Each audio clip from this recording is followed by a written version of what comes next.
दोस्तों, क्या आप जानते हैं कि राधा रानी की मृत्यु कैसे हुई थी? यह रहस्य ऐसा है जिसे जानकर आज के लोग भी भावुक हो जाते हैं और सोच में पड़ जाते हैं, क्योंकि राधा की मृत्यु कोई साधारण अंत नहीं थी, बल्कि प्रेम, त्याग और आध्यात्मिक विलय की सबसे गूढ़ कथा थी, जिसे बहुत कम लोग सही अर्थों में समझ पाते हैं। तो आइए जानते हैं पूरी सच्चाई। राधा रानी की मृत्यु को लेकर शास्त्रों में कोई रक्त रंजित या भौतिक वर्णन नहीं मिलता, क्योंकि राधा कोई साधारण देह नहीं थी। वे स्वयं कृष्ण की आत्मा मानी जाती हैं। वृंदावन की भूमि पर जब श्री कृष्ण मथुरा और द्वारका चले गए, तब राधा रानी ने देह रहते हुए ही संसार से विरक्ति ले ली थी। उनका जीवन सांसों से अधिक स्मृति बन चुका था। हर क्षण कृष्ण का नाम, हर श्वास में श्याम, हर मौन में बंसी की ध्वनि। कहा जाता है कि वर्षों तक राधा ने किसी भोग, सुख या सांसारिक लालसा को नहीं अपनाया। वे केवल प्रेम में जीवित रहीं, और यही कारण है कि उनकी मृत्यु को मृत्यु नहीं बल्कि समाधि कहा गया। एक लोक कथा के अनुसार जब राधा को यह ज्ञात हुआ कि श्री कृष्ण ने अपनी लीला पूर्ण कर ली है और धरती से विदा ले ली है, उसी क्षण राधा के लिए देह का कोई अर्थ नहीं बचा। उनका हृदय शांत हो गया, आंखों से आंसू नहीं बहे, क्योंकि प्रेम पूर्ण हो चुका था। और वृंदावन के कुंज में ध्यान मग्न अवस्था में उनका प्राण धीरे धीरे देह से अलग हो गया। न कोई पीड़ा, न कोई भय, बस एक मौन, गहरा और दिव्य विलय। कुछ संतों का मानना है कि राधा रानी की मृत्यु वास्तव में कृष्ण में लीन हो जाना था, क्योंकि जहां कृष्ण समाप्त हुए वहीं राधा का देह रूप भी समाप्त हो गया। इसी कारण वृंदावन में राधा की कोई स्पष्ट समाधि नहीं मिलती, क्योंकि वे कहीं गई ही नहीं, वे यहीं कृष्ण में समा गईं। यह भी कहा जाता है कि राधा रानी का शरीर पंच तत्व में विलीन होने से पहले ही चेतना से मुक्त हो चुका था, मानो प्रेम स्वयं अपने स्रोत में लौट गया हो। राधा की मृत्यु हमें यह सिखाती है कि सच्चा प्रेम अधिकार नहीं मांगता, मिलन की जिद नहीं करता, बल्कि त्याग और मौन में भी पूर्ण होता है। इसीलिए आज भी भक्त कहते हैं कि कृष्ण बिना राधा अधूरे हैं और राधा बिना कृष्ण अस्तित्वहीन।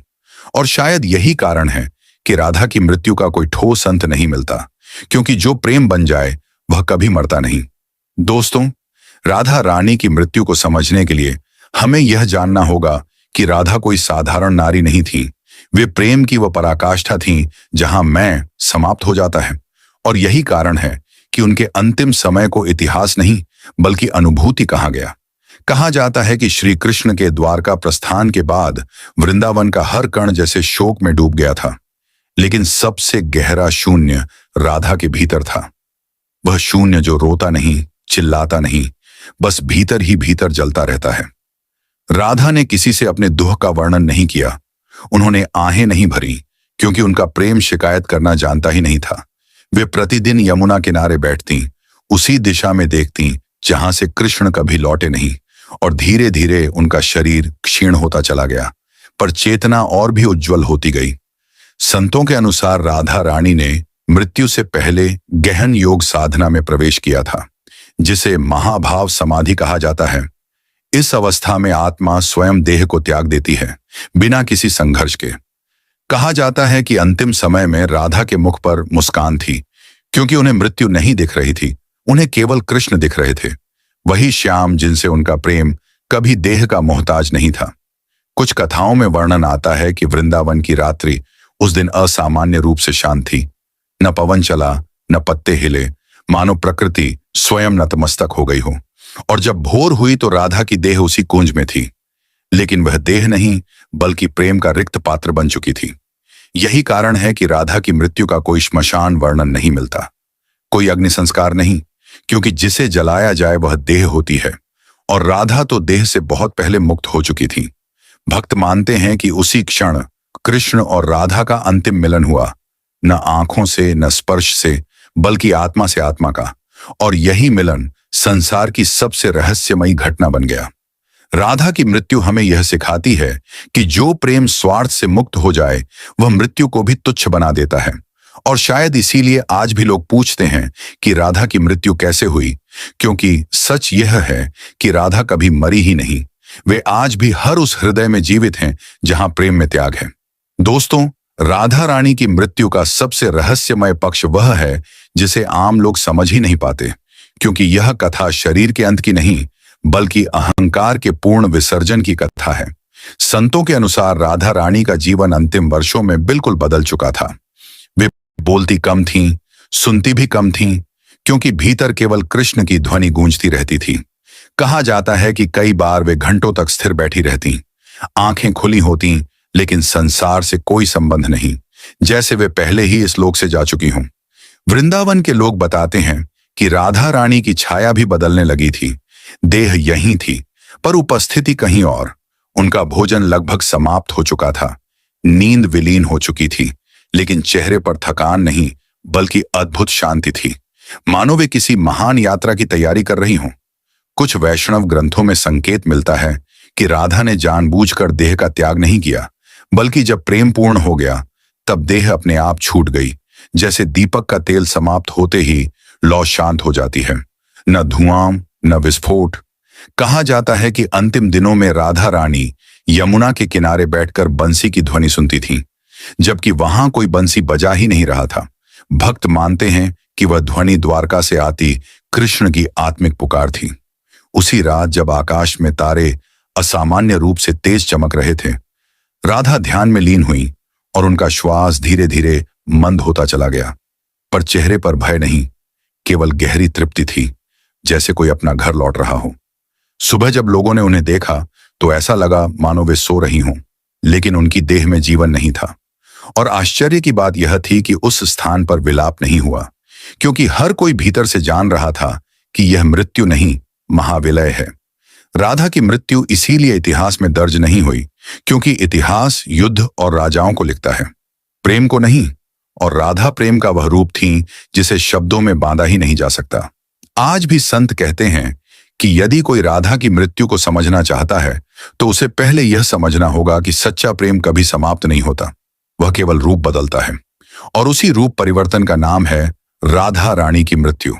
दोस्तों, राधा रानी की मृत्यु को लेकर एक और अत्यंत गूढ़ मान्यता है, जिसे केवल वही समझ सकता है जिसने प्रेम को पूजा बनाया हो, क्योंकि यह कथा बताती है कि राधा ने मृत्यु को बुलाया नहीं, बल्कि मृत्यु स्वयं राधा के चरणों में आकर रुक गई थी। कहा जाता है कि जब राधा को यह आभास हो गया कि इस संसार में अब कोई लीला शेष नहीं है, तब उन्होंने मन ही मन यह स्वीकार कर लिया कि देह अब एक बंधन है, और उसी स्वीकार में बंधन टूट गया। वृंदावन के वृद्ध साधुओं के अनुसार अंतिम समय में राधा रानी किसी कुंज या यमुना तट तक भी नहीं गईं, बल्कि जहां बैठी वहीं स्थिर हो गईं, जैसे समय ने उन्हें छूना छोड़ दिया हो। और उस क्षण उनके भीतर कोई शोक नहीं था, क्योंकि जिनके लिए शोक होता है उनसे बिछोह होता है, और राधा का कृष्ण से बिछोह कभी हुआ ही नहीं। कहा जाता है कि राधा रानी ने अंतिम क्षणों में आंखें बंद की तो उन्होंने द्वारका नहीं, रणभूमि नहीं, बल्कि वही वृंदावन देखा जहां पहली बार प्रेम ने आकार लिया था, और उसी दृश्य में वे विलीन हो गईं। कुछ कथाओं में यह भी आता है कि राधा की देह धीरे धीरे हल्की होती चली गई, मानो पृथ्वी का भार भी उन्हें रोक नहीं पा रहा हो। और जब प्राण निकले तो कोई झटका नहीं, कोई कंपन नहीं, बस एक लंबी शांत श्वास, जैसे किसी ने थकान के बाद विश्राम लिया हो। यही कारण है कि राधा की मृत्यु का कोई साक्षी नहीं बन पाया, क्योंकि वह घटना देखने की नहीं, अनुभव करने की थी, और जो अनुभव भीतर घटता है वह बाहर दिखाई नहीं देता। भक्तों का विश्वास है कि उसी क्षण श्री कृष्ण की चेतना ने राधा को पूर्ण रूप से अपने में समाहित कर लिया, और राधा वह अंतिम सीमा पार कर गई जहां मैं और तुम का भेद समाप्त हो जाता है। राधा की मृत्यु हमें यह सिखाती है कि जीवन का सबसे ऊंचा शिखर भोग नहीं, बल्कि विसर्जन है, और जो प्रेम उस शिखर तक पहुंच जाता है उसके लिए मृत्यु केवल एक औपचारिक शब्द बनकर रह जाती है। और शायद इसी कारण आज भी लोग राधा रानी की मृत्यु के बारे में पूछते रहते हैं, क्योंकि वे समझना चाहते हैं कि क्या सच में कोई ऐसा प्रेम संभव है जो मृत्यु से भी बड़ा हो। दोस्तों, राधा रानी की मृत्यु की कथा का यह भाग सबसे शांत और सबसे गहरा माना जाता है, क्योंकि यहां शोर नहीं है, आंसू नहीं है, बस समझ है, ऐसी समझ जो देर से आती है। संतों के अनुसार अंतिम दिनों में राधा रानी ने किसी से विदा नहीं ली, क्योंकि विदा उसी से ली जाती है जिससे अलग होना हो, और राधा जानती थीं कि कृष्ण उनसे अलग कभी थे ही नहीं, वे केवल रूप बदलते रहे। कहा जाता है कि उन दिनों राधा के शब्द धीरे धीरे कम होते चले गए, पर उनका मौन बोलने लगा, ऐसा मौन जिसमें वृंदावन की हर पगडंडी, हर कुंज, हर पत्ता साक्षी बन गया। कुछ कथाएं बताती हैं कि राधा रानी का अंतिम ध्यान शून्य पर नहीं था, बल्कि पूर्ण पर था, जहां प्रेम को पाने की चाह नहीं रहती, क्योंकि प्रेम स्वयं साधक बन जाता है। उसी अवस्था में देह का बंधन ढीला पड़ा और बिना किसी संघर्ष के प्राणों ने देह से दूरी बना ली, जैसे कोई यात्री मंजिल पर पहुंचकर बोझ उतार देता है। आश्चर्य की बात यह मानी जाती है कि राधा के जाने के बाद वृंदावन में शोक का विस्फोट नहीं हुआ, बल्कि एक गहरी स्थिरता छा गई, मानो सब कुछ अपनी जगह पर लौट आया हो, क्योंकि प्रेम ने अपना चक्र पूरा कर लिया था। वैष्णव परंपरा में कहा जाता है कि राधा की मृत्यु का दिन कोई तिथि नहीं, बल्कि एक अवस्था है। जिस दिन कोई भक्त अपने भीतर स्वरों को छोड़ देता है, वही दिन राधा की समाधि का दिन बन जाता है। इसी कारण आज भी राधा की मृत्यु को खोजा जाता है, पर मिलती नहीं, क्योंकि वह किसी कुंज में दबी देह नहीं, बल्कि हर उस हृदय में जीवित अवस्था है जहां प्रेम अपेक्षा से मुक्त हो चुका हो।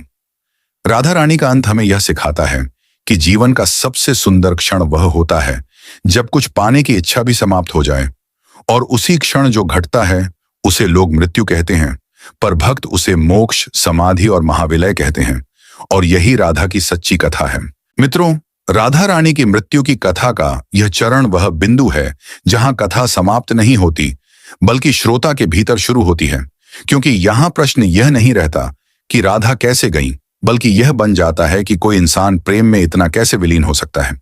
संतों का कहना है कि राधा रानी के अंतिम समय में उनके चारों ओर कोई विशेष चमत्कार नहीं हुआ, न आकाश फटा, न धरती कांपी, क्योंकि सच्चे चमत्कार शोर नहीं करते, वे भीतर घटते हैं, और राधा के भीतर जो घटा वह शब्दों से परे था। कहा जाता है कि उन्होंने अंतिम दिनों में किसी भी देवता का स्मरण नहीं किया, क्योंकि जिनके लिए वे जीवित रहीं वही उनके भीतर पूर्ण रूप से विराजमान थे, और यही कारण है कि उनका अंत किसी प्रार्थना से नहीं बल्कि मौन से हुआ। वृंदावन की परंपराओं में यह भी माना जाता है कि राधा की मृत्यु के बाद उस स्थान पर समय जैसे रुक गया था, क्योंकि प्रेम की पराकाष्ठा के बाद समय का कोई अर्थ नहीं बचता। कुछ भक्त मानते हैं कि राधा का देह त्याग वास्तव में एक संदेश था कि प्रेम का सर्वोच्च रूप मिलन नहीं बल्कि समर्पण है, और जब समर्पण पूर्ण हो जाता है तब देह स्वयं अनावश्यक हो जाती है। राधा रानी का जीवन और उनका अंत यह सिखाता है कि जो प्रेम शर्तों पर टिका हो वह टूट जाता है, लेकिन जो प्रेम अस्तित्व को ही अर्पित कर दे वह मृत्यु के बाद भी अमर रहता है। इसी कारण आज भी राधा की मृत्यु पर चर्चा होती है, क्योंकि वह हमें हमारे अपने जीवन से प्रश्न पूछने पर मजबूर करती है। क्या हमारा प्रेम इतना गहरा है कि वह अहंकार से मुक्त हो सके? क्या हम किसी को इतना चाह सकते हैं कि स्वयं को भूल जाएं? राधा की कथा का यही अंतिम सत्य है कि वे कहीं गई नहीं, वे हर उस प्रेम में जीवित हैं जो पाने की इच्छा से ऊपर उठ चुका हो, और शायद इसी कारण राधा रानी की मृत्यु एक रहस्य नहीं बल्कि एक आईना है, जिसमें हर युग का इंसान खुद को देखने की कोशिश करता है। दोस्तों, राधा रानी की मृत्यु की कथा का यह हिस्सा वह अंतिम गहराई छूता है जहां शब्द भी थक जाते हैं, क्योंकि यहां प्रेम स्वयं कथा बन जाता है। संतों का मानना है कि राधा रानी के जाने के बाद वृंदावन कभी वैसा नहीं रहा, क्योंकि वहां जो सबसे मूल्यवान था वह देह में नहीं, अनुभूति में जीवित था, और जब वह अनुभूति पूर्ण हुई तो उसका देह रूप भी शांत हो गया। कहा जाता है कि राधा रानी ने कभी यह नहीं सोचा कि लोग उनके अंत को कैसे याद करेंगे, क्योंकि जिनका जीवन ही त्याग हो उन्हें स्मृति की चिंता नहीं होती, और यही कारण है कि उनकी मृत्यु का कोई निश्चित स्थान, कोई तिथि, कोई उत्सव या शोक पर्व नहीं मिलता। कुछ विद्वानों का कहना है कि राधा रानी की मृत्यु वास्तव में एक मौन उपदेश थी कि प्रेम को साबित करने के लिए शब्द, आंसू या बलिदान की घोषणा नहीं करनी पड़ती। प्रेम जब पूर्ण होता है तो वह स्वयं लुप्त हो जाता है, जैसे नदी समुद्र में मिलकर अपना नाम खो देती है। वृंदावन की हवाओं में आज भी यह विश्वास बहता है कि राधा की चेतना कभी गई ही नहीं, उसने बस रूप बदल लिया और हर उस भक्त के हृदय में प्रवेश कर गई जो बिना स्वार्थ के कृष्ण का स्मरण करता है। राधा रानी का अंत हमें यह भी सिखाता है कि जीवन का सबसे बड़ा सत्य यही है कि जो पकड़े रखने की कोशिश करता है वही सबसे ज्यादा खोता है, और जो समर्पण कर देता है वही वास्तव में अमर हो जाता है। शायद इसीलिए राधा की मृत्यु को समझने की कोशिश करते करते मनुष्य अपने ही भीतर झांकने लगता है, क्योंकि राधा की कथा बाहर नहीं भीतर घटती है। और जब कोई भीतर इस कथा को समझ लेता है तो उसके लिए मृत्यु डर नहीं रह जाती। राधा रानी की यह अंतिम सीख है कि प्रेम यदि ईश्वर तक पहुंच जाए तो देह एक आवरण मात्र रह जाती है, और जब आवरण हटता है तो लोग उसे मृत्यु कहते हैं, पर भक्त उसे शाश्वत मिलन कहते हैं। और यहीं राधा की कथा पूर्ण होती है, पर समाप्त नहीं। दोस्तों, राधा रानी की मृत्यु की इस कथा का यह हिस्सा उस मौन पर ठहरता है जहां प्रश्न भी धीरे धीरे गल जाते हैं, क्योंकि यहां उत्तर किसी ग्रंथ में नहीं, अनुभूति में मिलता है। कहा जाता है कि राधा के जाने के बाद वृंदावन में भक्ति का स्वर बदल गया। पहले जहां विरह की टीस थी, वहां अब एक स्थिर मधुरता फैल गई, मानो प्रेम ने अपना अंतिम रूप पा लिया हो। संतों के अनुसार राधा रानी का देह त्याग किसी क्षणिक घटना की तरह नहीं घटा, बल्कि वह एक लंबी आंतरिक प्रक्रिया थी, जिसमें हर दिन देह का भार कम और चेतना का प्रकाश अधिक होता गया। और जब प्रकाश पूर्ण हुआ तो देह स्वयं ही पीछे रह गई। कुछ परंपराएं यह भी कहती हैं कि राधा के अंतिम क्षणों में कोई दर्शन, कोई दिव्य दृश्य बाहर प्रकट नहीं हुआ, क्योंकि राधा के लिए ईश्वर बाहर नहीं, भीतर था। वही भीतर जिसने उनके अस्तित्व को प्रेम में घोल दिया था। वृंदावन के कुंज आज भी इस विश्वास को संजोए हैं कि राधा की मृत्यु ने भक्ति को एक नई भाषा दी, ऐसी भाषा जिसमें मांग नहीं, केवल अर्पण है। राधा का अंत यह बताता है कि प्रेम का सर्वोच्च रूप मिलन की लालसा नहीं, बल्कि समर्पण की शांति है। और जब यह शांति आती है तो समय, स्मृति और देह तीनों पीछे छूट जाते हैं। इसी कारण राधा की मृत्यु का कोई निश्चित प्रमाण नहीं मिलता, क्योंकि प्रेम जब प्रमाण बन जाए तब उसे सिद्ध करने की आवश्यकता नहीं रहती। राधा रानी की कथा हमें चुपचाप यह सिखाती है कि जीवन की सबसे ऊंची उपलब्धि कुछ पा लेना नहीं, बल्कि स्वयं को पूरी तरह सौंप देना है। और जो सौंप देता है उसके लिए मृत्यु भी केवल एक द्वार बन जाती है, द्वार उस शाश्वत प्रेम की ओर जहां राधा और कृष्ण कभी अलग थे ही नहीं। दोस्तों, राधा रानी की मृत्यु की कथा का यह हिस्सा हमें उस अंतिम समझ तक ले जाता है जहां इंसान कहानी सुनना छोड़ देता है और महसूस करना शुरू करता है, क्योंकि यहां राधा कोई पात्र नहीं रहती, वे एक अवस्था बन जाती हैं। संतों के अनुसार राधा रानी का जीवन इस सत्य का प्रमाण था कि प्रेम जब पूर्ण हो जाता है तो उसे अभिव्यक्ति की आवश्यकता नहीं रहती, और उनका अंत भी उसी पूर्णता की मौन घोषणा था। कहा जाता है कि राधा के जाने के बाद वृंदावन में रहने वाले साधु अक्सर कहते थे कि अब कृष्ण को पुकारने का ढंग बदल गया है। पहले नाम विरह से निकलता था, अब शांति से निकलता है, मानो राधा ने प्रेम को पीड़ा से मुक्त कर दिया हो। कुछ मान्यताओं में यह भी कहा गया है कि राधा की मृत्यु के बाद कृष्ण भक्ति केवल आराधना नहीं रही, वह साधना बन गई, क्योंकि राधा ने दिखा दिया था कि ईश्वर को पाने का मार्ग अधिकार नहीं, समर्पण है। राधा रानी के अंत में कोई उपदेश नहीं था, कोई घोषणा नहीं थी, फिर भी उनका अंत स्वयं में सबसे बड़ा उपदेश बन गया कि जो स्वयं को पूरी तरह अर्पित कर देता है वह कभी खोता नहीं, वह केवल व्यापक हो जाता है। इसी कारण आज भी जब लोग पूछते हैं कि राधा की मृत्यु कैसे हुई, तो उत्तर सीधा नहीं मिलता, क्योंकि यह प्रश्न कैसे का नहीं, क्यों का है। और उसका उत्तर यही है कि जब प्रेम अपनी अंतिम सीमा को छू लेता है तब देह का अर्थ समाप्त हो जाता है। राधा रानी की कथा यही हमें रोकती नहीं, बल्कि आगे बढ़ाती है, अपने भीतर झांकने के लिए, अपने प्रेम को परखने के लिए, और यह समझने के लिए कि क्या हम किसी को इतना चाह सकते हैं कि स्वयं को पीछे छोड़ दें। और शायद इसी वजह से राधा की मृत्यु कोई अंत नहीं, बल्कि वह शुरुआत है जहां प्रेम अमर हो जाता है और मनुष्य पहली बार समझ पाता है कि सच्चा मिलन देह से नहीं, आत्मा से होता है। दोस्तों, राधा रानी की मृत्यु की इस कथा का यह भाग उस अंतिम रहस्य को छूता है जहां समझ और अनुभूति एक हो जाती है, क्योंकि यहां यह स्पष्ट हो जाता है कि राधा का अंत किसी घटना का नाम नहीं, बल्कि एक सिद्ध अवस्था थी।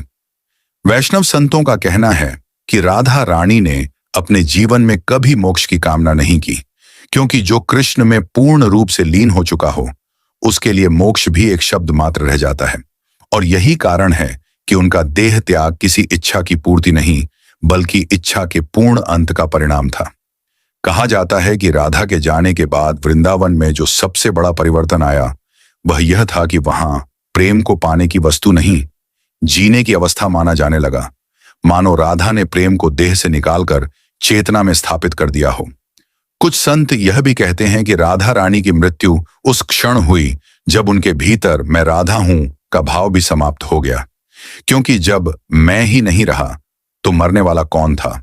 इसी कारण राधा का कोई अंतिम संवाद, कोई अंतिम दृश्य इतिहास में दर्ज नहीं हुआ, क्योंकि उनका अंत दृश्य नहीं था, वह अनुभूति था। ऐसी अनुभूति जो आज भी भक्तों को भीतर तक स्पर्श कर देती है। राधा की कथा हमें यह समझाती है कि संसार जिन चीजों को अंत कहता है, वही चीजें आध्यात्मिक दृष्टि से पूर्णता होती हैं, और जो इस पूर्णता को छू लेता है उसके लिए मृत्यु भी एक सौम्य परिवर्तन बन जाती है।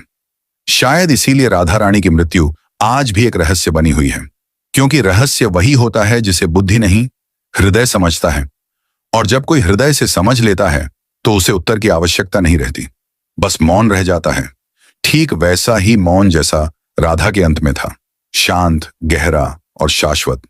दोस्तों, राधा रानी की मृत्यु की इस कथा का यह हिस्सा हमें उस बिंदु तक ले आता है जहां इंसान सवाल पूछना छोड़ देता है और स्वीकार करना सीखता है, क्योंकि यहां यह साफ हो जाता है कि राधा का जीवन और उनका अंत किसी एक काल या कथा में बंधा हुआ नहीं था, वह हर युग के लिए एक संदेश बन गया। संतों के अनुसार राधा रानी की सबसे बड़ी विशेषता यह थी कि उन्होंने कभी कृष्ण को अपना नहीं कहा, फिर भी कृष्ण उनसे कभी अलग नहीं हुए, और यही भाव उनके अंत में भी प्रकट हुआ। न कोई पुकार, न कोई आग्रह, बस पूर्ण स्वीकृति। कहा जाता है कि राधा के जाने के बाद वृंदावन में आने वाले भक्तों की साधना बदल गई। अब वे कृष्ण से कुछ मांगने नहीं आते थे, बल्कि स्वयं को अर्पित करने आते थे, मानो राधा की मौन लीला अब भी चल रही हो। कुछ परंपराओं में यह भी माना जाता है कि राधा रानी की मृत्यु उस क्षण घटित हुई जब प्रेम ने अपने सबसे शुद्ध रूप को छू लिया, जहां न मिलन की खुशी बची, न विरह का दुख, केवल एक स्थिर आनंद शेष रह गया। यही कारण है कि राधा की मृत्यु का कोई स्पष्ट वर्णन नहीं मिलता, क्योंकि शास्त्र भी वहां मौन हो जाते हैं जहां प्रेम पूर्ण हो जाता है। राधा रानी का अंत हमें यह सिखाता है कि जीवन की सबसे ऊंची अवस्था कुछ बन जाना नहीं, बल्कि सब कुछ छोड़ देना है, और जब कोई यह छोड़ना सीख लेता है तो मृत्यु भी उसे छू नहीं पाती। शायद इसी कारण आज भी जब कोई सच्चे प्रेम की बात करता है तो राधा का नाम अपने आप आ जाता है, क्योंकि राधा किसी शरीर का नाम नहीं, उस प्रेम की अवस्था का नाम है जो कभी समाप्त नहीं होती। और यही समझ राधा रानी की मृत्यु की सबसे गहरी सच्चाई है। राधा रानी की मृत्यु की इस कथा का यह हिस्सा हमें यह समझाता है कि राधा का जीवन किसी प्रेम कहानी की तरह शुरू होकर खत्म नहीं हुआ, बल्कि वह प्रेम का वह सिद्धांत बन गया जिसे आज भी शब्दों में बांधना कठिन है। संतों के अनुसार राधा रानी ने अपने अंतिम समय में न तो भविष्य के बारे में सोचा, न अतीत को याद किया, क्योंकि जो कृष्ण में पूर्ण रूप से स्थित हो जाता है उसके लिए समय एक भ्रम बन जाता है, और उसी भ्रम के टूटने को लोग मृत्यु कह देते हैं। कहा जाता है कि राधा के जाने के बाद वृंदावन में एक अजीब सी अनुभूति फैल गई थी, न शोक, न उत्सव, बल्कि एक गहरी स्थिरता, मानो सब कुछ अपनी अंतिम सच्चाई को स्वीकार कर चुका हो। कुछ विद्वानों का मानना है कि राधा रानी की मृत्यु दरअसल प्रेम की परीक्षा थी, जिसे मानव समझ नहीं सका, क्योंकि मनुष्य प्रेम को पाने की वस्तु समझता है, जबकि राधा ने प्रेम को खो देने की भी कोई संभावना नहीं छोड़ी। राधा रानी का अंत यह दिखाता है कि जब प्रेम ईश्वर बन जाए तब देह स्वयं ही गौण हो जाती है, और उसी गौणता में देह का विसर्जन हो जाता है। यही कारण है कि राधा की मृत्यु पर कोई विलाप नहीं मिलता, कोई आह नहीं, क्योंकि जहां प्रेम पूर्ण हो वहां शोक टिक ही नहीं पाता। राधा की कथा हमें यह भी सिखाती है कि संसार जिन चीजों को त्याग मानता है वही आध्यात्मिक दृष्टि से प्राप्ति होती है, और जो इस सत्य को समझ लेता है उसके लिए मृत्यु एक भय नहीं बल्कि शांति का द्वार बन जाती है। राधा रानी का अंत इसलिए आज भी लोगों को आकर्षित करता है क्योंकि वह हमें अपने भीतर झांकने पर मजबूर करता है।